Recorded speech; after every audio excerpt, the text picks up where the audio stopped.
Faut-il découper ces aliments avant de les mettre dans le bokashi? Et la réponse, ça dépend de leur taille, c'est-à-dire des aliments qui sont petits, genre de la salade ou un petit bout de pain, c'est pas nécessaire. Mais par exemple, et en particulier pour les agrumes, l'idéal est de le découper encore à moitié, donc au total qu'on ait un quartier avant de les mettre dedans. Les pelures d'ail et d'oignon, aucun souci, tel quel.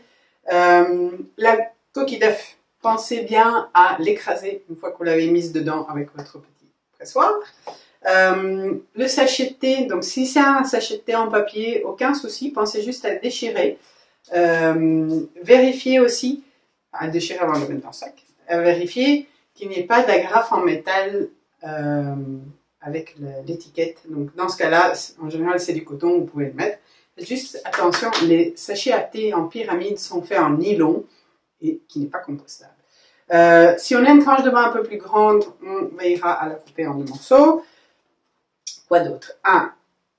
La peau de l'avocat, vous pouvez la mettre, elle va ressortir un peu comme un cuir, elle va prendre plus de temps à se défaire. Le noyau de l'avocat, eh bien, va vraiment prendre beaucoup de temps, donc vous risquez de vous retrouver avec une petite plante d'avocat, mais si ça ne vous dérange pas, vous pouvez la mettre dans le bokashi aussi. Si vous avez des morceaux un peu plus gros, comme ici on a une côte de chou-fleur ou la tige du brocoli que vous ne les avez pas utilisés pour cuisiner, donnez quand même un petit coup. L'idéal, c'est donc une taille de plus ou moins 4-5 cm de côté.